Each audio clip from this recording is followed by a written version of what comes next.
साथियों, मैं हूं जितेश कुमार और आप हैं आज हमारे साथ इस बात पे चर्चा करने के लिए कि जो भारत ने सिंधु जल समझौता के अंतर्गत जो समझौता रद्द किया था उसका जो हमें कुछ फायदा हुआ या नुकसान हुआ। तो हम बताना चाहते हैं कि जो सिंधु जल समझौता जो किया गया था उसमें से पाकिस्तान को 80% पानी मिल रहा था और भारत को 20%। पानी तो मिलना था, ये ठीक था। और उतना दिन जब से नेहरू जी प्रधानमंत्री बने थे उन्हीं के टाइम में ये सिंधु जल समझौता भी हुआ था, क्योंकि उन सभी लोगों का एक ही विचारधारा था आज़ादी के बाद ही कि किसी तरीका से इस देश के मुसलमान और जो बाकी भारत से मुसलमान कटे हैं उनको किसी तरीका से सुरक्षित रखना था। आप देख रहे होंगे कि भारत पे बार बार अटैक होने के बाद, मुंबई जैसे हमला होने के बाद भी सिंधु जल समझौता खत्म नहीं किया गया था। लेकिन अब जो हम देख रहे हैं तो अब हमने पहलगांव हमले के बाद सिंधु जल समझौता खत्म किया। अगला क्वेश्चन है कि क्या रुझान आया क्या? हाँ दोस्तों, उसका रुझान आना स्टार्ट हो चुका है। पाकिस्तान का एक सिंधु नदी के किनारे जहां जिस जगह से सिंधु नदी गुजरती है वह एरिया पहले जो सिंधु है हमारे कश्मीर से होते हुए वह जाती है पंजाब के एरिया में, पंजाब के एरिया पूरा पार करते हुए फिर जाती है सिंध के अंदर। तो जब वह सिंध के अंदर पहुंचती है तो वहां पे बहुत ही ज्यादा इरिगेशन के लिए वहां से बहुत सारे डैम बनाकर उन लोगों ने और अनेक प्रकार से बिजली उत्पन्न करना, सबसे बड़ी चीज पीने के लिए भी पानी का एक बड़ा सोर्स है सिंधु नदी का जल, क्योंकि यही एक जो नदी है वह सिंध के लिए लाइफ लाइन नदी है। इसीलिए बोला जाता है कि जल ही जीवन है। अगर यह नदी सिंध में जाए या अगर नहीं जाए तब तो वहां प्रलय आ जाएगा। अगर जा रहा है तब तो ठीक है, लेकिन एक अनुसार रिसर्च के मुताबिक पता चला है कि उसमें से भी अब जो जितना पानी पहले जाता था उसमें से 25% पानी ऑलरेडी कम जा रहा है, नीचे सिल्ट होने के कारण या और इधर उधर पानी डाइवर्ट करने के कारण। तो 25% पानी पहले से ही कम जा रहा है, उससे उनको ज़्यादा से ज़्यादा नुकसान उठाना पड़ रहा है। उसके बाद हम आप लोगों को कल पूरी विस्तार के साथ बताए थे कि जो काकोरी जो नदी है जो अफगानिस्तान से आकर पाकिस्तान के सिंध नदी में मिल जाती है, तो अफगानिस्तान वाले भी बता रहे थे कि ये हमारे नसों में बहते हुए खून की तरह है, हम इसका पूरा यूज करेंगे। मतलब ये कि अब वे लोग भी डैम बनाकर पानी रोकेंगे। एक तो पानी का प्रॉब्लम पहले से ही है, दूसरा बात अगर अफगानिस्तान ने पानी रोक लिया तो ऑलरेडी उसमें जितना परसेंट पानी है वह और पानी कम जाएगा। उसके बाद सिंधु जल समझौता, इसके अंदर भी अगर हम लोगों ने कभी पानी की जब आवश्यकता होगी उस टाइम अगर हम लोग पानी अपने यहाँ स्टोर करने लगेंगे तो उससे भी पानी का और समस्या आ जाएगा। लेकिन जो अभी जो सिंध जल रहा है, जलने का मेन कारण क्या है? जलने का मेन कारण यह है कि जो सिंधु जल समझौता जो था वो तो इंडिया के साथ था, उसके लिए पाकिस्तान के पूर्व विदेश मंत्री बिलावल भुट्टो भी बोल दिए कि अगर सिंध का जल बंद होता है तो इसके बदले में सिर्फ भारतीयों का खून बहेगा। लेकिन अब उन्हीं के देश के लोग पंजाबिस्तान क्या कर रहे हैं, जब पंजाब से निकल रहा है वाटर तो उस वाटर पे जगह जगह पे डैम बनाकर उसको रोकने का प्रयास किया जा रहा है।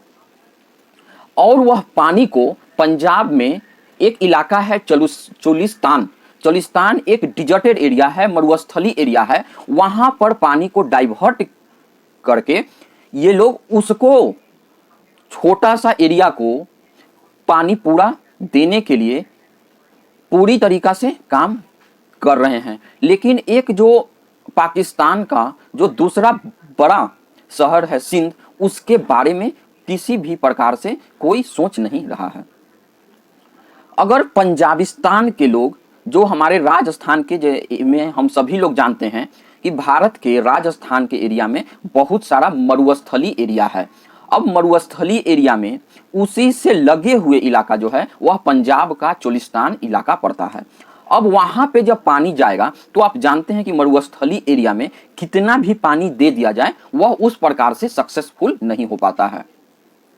मतलब एक जो पहले से उपजाऊ जो जमीन है वहां का पानी काट के अब वे पानी कहाँ देने जा रहे हैं, ऐसा जगह पानी देने जा रहे हैं जहां पर उसका कोई भविष्य नहीं है। लेकिन अगला क्वेश्चन आएगा कि वह देने क्यों जा रहे हैं। तो देखिए, देने का मेन मकसद जो है वह है कि वह इलाका पंजाबिस्तान पंजाब के अंदर पड़ता है और पाकिस्तान जो है वह चलता ही है पंजाबियों के कारण। आप जितने भी जनरल, फौज, ब्यूरो, तो अब होता क्या है कि जो पाकिस्तान का जो पंजाब क्षेत्र है सारे जड़ों, सारे के सारे लोगों का लूट मार करने वाला, सारे पाकिस्तान के ऊपर पूरे के पूरे का आतंक इन्हीं के पंजाबिस्तानियों को लोगों का होता है। मैं इसीलिए कहता हूं कि अगर पाकिस्तान में किसी को भी लगता है कि उसका हक मारा जा रहा है या उसको उस तरीका से बिल्कुल भी उसको उसका हिस्सा नहीं मिल रहा है, तो आपको सबसे पहले वहां दर्द देना होगा जिसहां पे पंजाबिस्तानियों को दर्द होना स्टार्ट हो।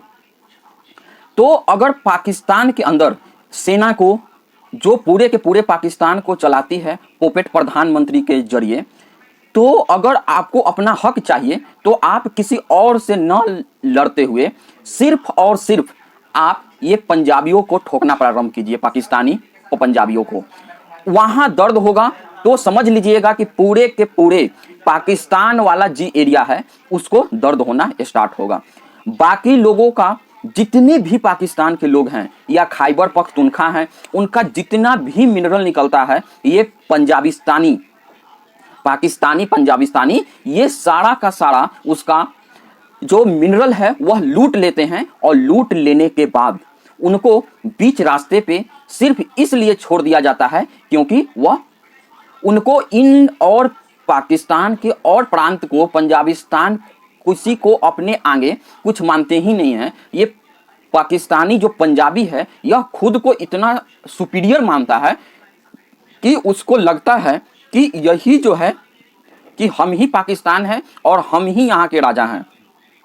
अब बलूचिस्तान की बात, बलूचिस्तान जैसा बेचारा पाकिस्तान का जो पूरे के पूरे 49%, या हम यूं बोल दें कि पूरे जितना एरिया में अभी पाकिस्तान है उसके आधा भाग बलूचिस्तान के पास है।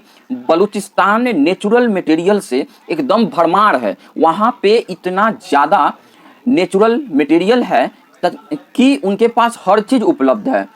सुई गैस, जो पूरे पंजाबी को, पाकिस्तानी पंजाबियों को अकेले वह सुई गैस हर घर में पाइप के द्वारा वह गैस पहुंचा जाता है। लेकिन बलूचिस्तान के लोगों को आज भी लकड़ी पे खाना बनाने को मजबूर हैं। उनकी माँ को, बलूचिस्तान के लोगों को माँ के घर के बहने उनकी धुआं से आंख पथरा गई, लेकिन ये पंजाबियों को, पाकिस्तानी पंजाबियों को मौज खत्म हो ही नहीं रहा है। तो हम बता रहे हैं कि सारे लोगों का लूटा हुआ माल कहाँ जा रहा है, पाकिस्तान के पंजाबियों के पास। अब पूछिएगा ऐसा क्यों है। देखिए, ऐसा होने का कारण क्या है कि जो पंजाबी लोग हैं वो अपने आप को एक तो सुपीरियर मानते हैं, दूसरा उनके पास पाकिस्तान का सबसे ज्यादा आबादी वाला वह है, हम बोल सकते हैं पाकिस्तान का सबसे ज्यादा आबादी रखने वाला राज्य है। अब लोकतंत्र में जिसके पास ज्यादा आबादी होगा उसकी बातें ज्यादा सुनी जाएंगी, जिसका आबादी सबसे कम उसको ना के बराबर ध्यान दिया जाएगा। इसी थ्योरी को मानते हुए पंजाब के अपना कुछ नहीं है मिनरल, लेकिन जितने भी पाकिस्तान के अंदर मिनरल हैं वह सारे के सारे पर पंजाबियों ने अपना पंजा गड़ा रखा है और किसी को भी बिल्कुल उसमें से हक तक नहीं दिया जाता है।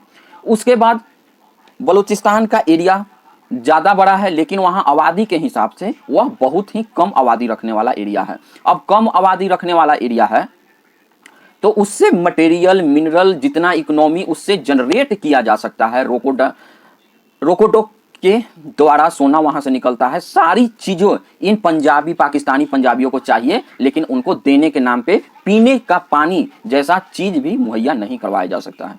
दूसरा हम बताएं कि सिंध के लोगों के साथ इस तरीका से अन्याय किया जा रहा है कि उनका ये पंजाबी लाइफ लाइन ही काट देना चाहते हैं। लाइफ लाइन का मतलब हो गया जल, यहाँ जल ही काट देना चाहते हैं ताकि वे लोग ऐसे ही प्यासे भूखे मर जाएं।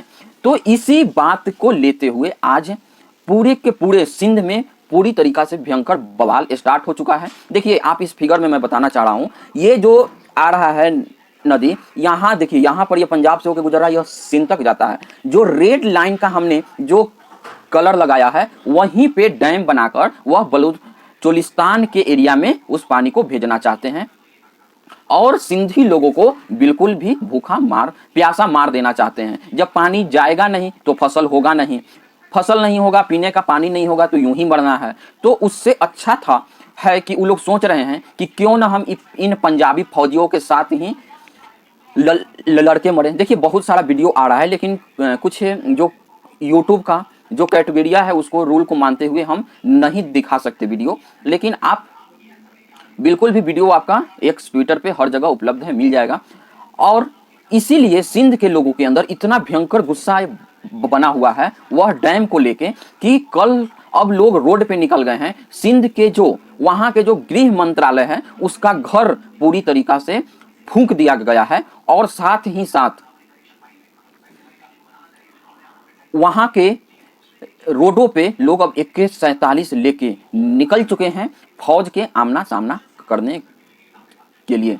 दोस्तों मैं आपसे पूछना चाहता हूं कि क्या ह्यूमैनिटी ग्राउंड पे इन सभी जो सिंध के लोगों हैं, अगर सिंध के लोग भारत से मदद मांगते हैं तो क्या हमें उन्हें मदद करना चाहिए या नहीं करना चाहिए? मैं आप सभी लोगों का राय जानना चाहता हूं। आप कमेंट के माध्यम से हमें जरूर बताएं। आप सभी लोग जुड़े इसके लिए बहुत बहुत धन्यवाद। जय हिंद, जय भारत।